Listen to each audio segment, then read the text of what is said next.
Homeostasis actually एक ऐसी term है जो कि एक साइंटिस्ट वाल्टर बुchanan ने इंट्रोड्यूस करवाई थी। और वाल्टर बुchanan के मुताबिक होम्योस्टेसिस एक ऐसा सिस्टम है जो कि किसी भी जानदार का सेल्फ रेगुलेटिंग सिस्टम है, जिसके जरिए वो अपने इंटरनल बॉडी एनवायरनमेंट को एक्चुअली एक्सटर्नल कंडीशंस के मुताबिक मेंटेन रखता है। और ये मेंटेनेंस या रेगुलेशन किसी भी लिविंग बॉडी के जिंदा रहने के लिए इंतहाई ज़रूरी है। ये तो हम जानते हैं कि जो लिविंग ऑर्गेनिजम्स हैं वो बेसिकली दो तरह के एनवायरनमेंट के अंदर सर्वाइव करते हैं। एक तो है टेरेस्ट्रियल एनवायरनमेंट और दूसरा है एक्वाटिक एनवायरनमेंट। तो ये जो टेरेस्ट्रियल एनवायरनमेंट होता है इसकी अपनी एक्सट्रीमिटीज होती हैं, यानी कि कहीं तो इंतहाई गर्म सहरा है और कहीं जो है वो ग्लेशियर्स हैं, कहीं पर चट्टाने हैं, पहाड़ हैं और कहीं पर चटियल मैदान है। और इसी तरह से अगर हम एक्वाटिक एनवायरनमेंट की बात करें तो एक्वाटिक एनवायरनमेंट में भी इसी तरह की कंडीशंस हैं कि कहीं तो मीठा पानी है, इसमें सोडियम क्लोराइड की बहुत कम क्वांटिटी, और कहीं पानी इंतहाई कड़वा या सॉल्टी कंडीशन है, जो सोडियम क्लोराइड है उसकी काफ़ी ज़्यादा क्वांटिटी मौजूद है। अब एक्चुअली इस किस्म के एनवायरनमेंट में डिफरेंट ऑर्गेनिज्म को सर्वाइव करने के लिए अपनी बॉडी को डिफरेंट तरीकों से मेंटेन करना पड़ता है, या इस एनवायरनमेंट को अडॉप्ट करने के लिए एक्चुअली जो उनकी बॉडी में सिस्टम्स है उसको इसके मुताबिक सेट करना पड़ता है। अभी सिस्टम को सेट करने के लिए हमारे पास या लिविंग ऑर्गेनिज्म के पास जो कंपोनेंट्स होते हैं उनमें हमारा body fluid, body tissues, body organs और डिफरेंट टाइप के सिस्टम शामिल हैं। और ये जो तमाम सिस्टम हैं इनको बेसिकली जो सिस्टम कंट्रोल कर रहे होते हैं उनमें एक तो हमारा एंडोक्राइन सिस्टम है और दूसरा हमारा नर्वस सिस्टम है।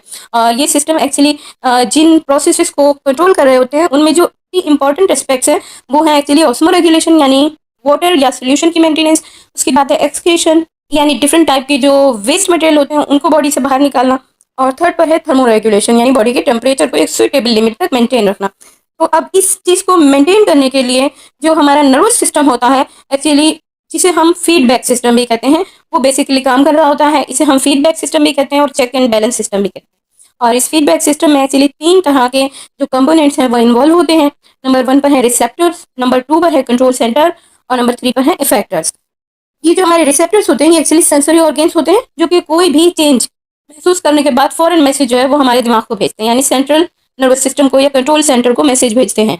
और जो हमारा सेंट्रल नर्वस सिस्टम है वो फिर उस मैसेज के मुताबिक डिसीजन लेता है और हमारे जो इफेक्टर ऑर्गेन्स हैं उनको मैसेज कन्वे करता है कि एक्चुअली इस तरह से काम करना है। सपोज अगर हमारा हाथ किसी गर्म चीज़ को टच कर जाता है तो फौरन हमारे सेंसरी ऑर्गेन्स जो है वो दिमाग को मैसेज भेजते हैं कि ये चीज़ गर्म है, और हमारा दिमाग फौरन जवाब भेजता है इफेक्टर्स को कि हाथ को हटा लिया जाए। तो हम फौरन हाथ हटा लेते हैं और ये तमाम प्रोसेस जो है वो एक्चुअली सेकंड से भी कम और बहुत कम टाइम में होता है। तो इसे हम रिफ्लेक्स एक्शन का नाम भी देते हैं। तो ये जो फीडबैक सिस्टम है ये एक्चुअली दो तरह से काम करता है और उसी लिहाज से इसके दो टाइप्स हैं। नंबर 1 पर है पॉजिटिव फीडबैक सिस्टम और नंबर 2 पर है नेगेटिव फीडबैक सिस्टम। अब ये जो पॉजिटिव फीडबैक सिस्टम है ये हर होने वाली चेंजेस को मजीद इंक्रीज करता है और इस तरह से ये मेंटेनेंस करता है। तो इस डायग्राम के जरिए समझते हैं कि फॉर एग्जांपल हमारा कहीं से अगर कोई भी हिस्सा कट जाता है तो वहां से खून बहने लगता है। जैसे ही खून बहना शुरू करता है वैसे ही हमारी बॉडी के खून में मौजूद जो पार्टिकल्स हैं जिन्हें हम प्लेटलेट्स कहते हैं, जो खून जमाने का काम करते हैं, वो फौरी तौर पर एक्टिव होते हैं और उस हिस्से पर आकर जमा होना शुरू हो जाते हैं और मजीद ऐसे केमिकल खारिज करते हैं कि मजीद प्लेटलेट्स भी आकर यहाँ पर जमा हो जाए। और जब वो जमा होते हैं यानी कि मजीद खून आकर वहाँ जमा होते हैं तो एक्चुअली वो जो वाउंड होती है या जख्म होता है वो उन प्लेटलेट्स से भर जाता है। प्लेटलेट्स का काम ही एक्चुअली खून जमाना होता है और फिर जब वो प्लग हो जाता है तो फिर ये प्रोसेस रुक जाता है। और नेगेटिव फीडबैक सिस्टम में जो भी चेंजेस होती हैं एक्चुअली उनको डिक्रीज करके सिस्टम को मेंटेन किया जाता है, यानी होने वाली चेंज से अपोजिट एक्शन होता है। फॉर एग्जांपल अगर सर्दी बहुत ज़्यादा हो तो हमारी बॉडी जो है वो उसके अपोजिट कपाना शुरू कर देती है और कब कपाने से टेम्परेचर बढ़ता है और एक्चुअली इस तरह से हम अपनी बॉडी को थर्मो रेगुलेट करते हैं। और इसी की तरह अगर गर्मी बहुत ज़्यादा हो फौरी तौर पर हमारी बॉडी जो है वो पसीना खारिज करती है। इसकी वजह से हमारी बॉडी थर्मो रेगुलेट हो जाती है और एक सेट पॉइंट पर जाकर रुक जाती है। नेक्स्ट टॉपिक है हमारा osmo regulation. Actually, these organisms must need appropriate amount of water and minerals in their body to perform many vital functions. तो osmoregulation को हम किस तरह से define कर सकते हैं? Actually, organisms maintain a constant internal osmotic environment in spite of changes in their external environment. तो बेटा ये जो organisms होते हैं ये अपने जिस्म के अंदरूनी माहौल को बैरूनी माहौल के मुताबिक ढाल लेने की सलाहियत रखते हैं। अच्छा, इन्हीं के अपोजिट एक दूसरा ग्रुप होता है ऑर्गेनिजम्स का जिन्हें हम ऑस्मो कन्फर्मर्स के नाम से जानते हैं। These osmoconformers are another group. This does not mean that they have the similar solute in their body as present outside. Instead they contain urea and trimethylamine oxide, इसे हम TMAO के नाम से शॉर्टली जानते हैं। तो देखो बेटा, ये जो ऑस्मो कन्फर्मर हैं, ऐसा नहीं है कि इनके जो इंटरनल बॉडी एनवायरनमेंट यानी इनके अंदर जो बॉडी सोल्यूट मौजूद है वो एक्चुअली बाहर के मुताबिक है, नहीं ऐसा नहीं है, बल्कि इनके अंदर दो और केमिकल्स जो हैं वो जमा होते हैं, एक यूरिया और दूसरा TMAO। तो ये जो TMAO है ये एक्चुअली इन ऑर्गेनिजम्स के टिश्यूज के अंदर जमा होता है और जो यूरिया के नेगेटिव इफेक्ट हैं या नुकसानदा असरात हैं उनसे इसकी हिफाजत कर रहा होता है। और इस किस्म के जो जानदार हैं उनमें ये सलाहियत होती है कि ये फौरी तौर पर अपने बॉडी सोल्यूट को एक्चुअली जो बाहर का एनवायरनमेंट है उसके मुताबिक एडजस्ट कर लेते हैं। और इनके अंदर शामिल हैं, जो इनकी एग्जांपल्स हैं वो हैं एक्चुअली शार्क, उसके अलावा एकाइनोडर्मेटा के मेंबर्स लाइक स्टारफिश वगैरह, उसके अलावा क्रैब, लॉबस्टर, जेलीफिश वगैरह जो है वो ऑस्मो कन्फर्मर्स की मिसालें हैं।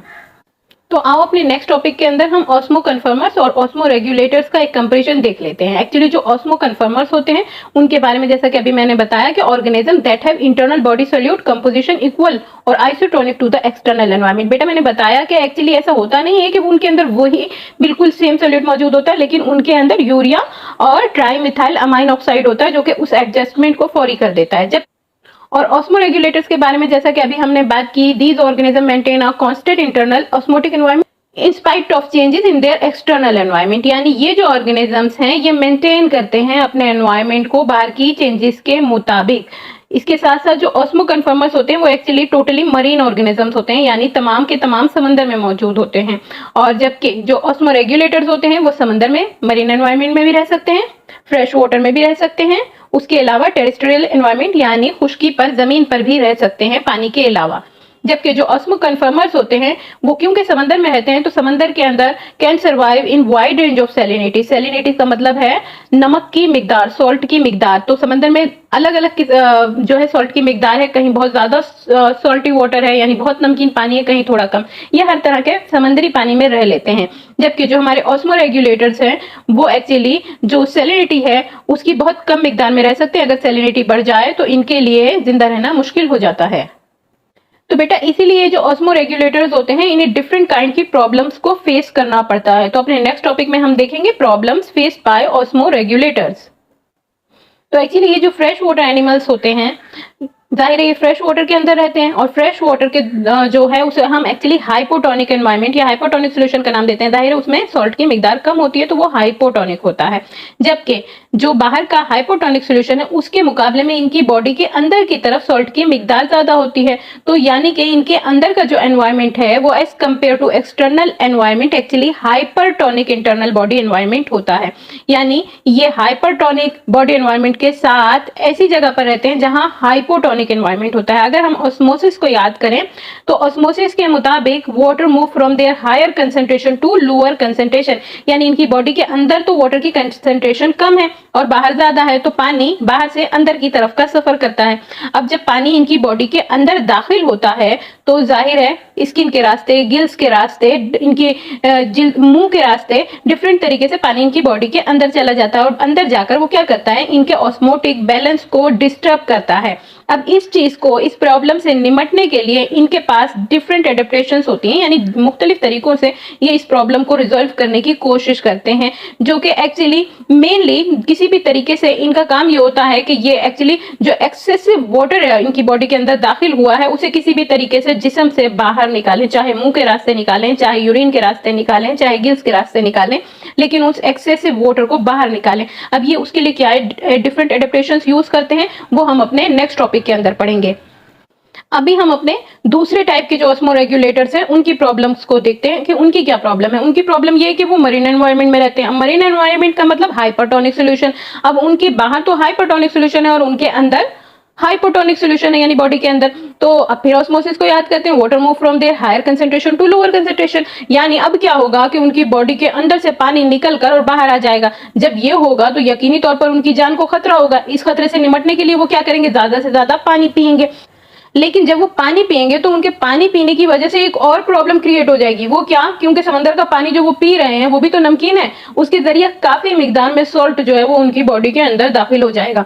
अब जब सॉल्ट उनकी बॉडी के अंदर दाखिल हो जाएगा तो यकीनी सी बात है ज्यादा सॉल्ट पी तो उनका जो एक्चुअली ऑस्मो रेगुलेटरी बैलेंस है उसको डिस्टर्ब कर देगा, इम्बैलेंस कर देगा। टेरेस्ट्रियल ऑर्गेनिजम्स हैं, ये क्या करते हैं, they retain water in their body and perspire and not only dehydrates but also lose essential salt which disturb the osmotic balance of the body। यानी ये क्या करते हैं कि ये सिर्फ पसीना ही खारिज नहीं करते और पसीने के जरिए सिर्फ पानी खारिज नहीं करते हैं बल्कि इनकी बॉडी के अंदर जो एक्स्ट्रा सॉल्ट होते हैं उसे भी बाहर खारिज कर देते हैं, जो कि एक्चुअली इनके ऑस्मोटिक बैलेंस को डिस्टर्ब कर रहे होते हैं।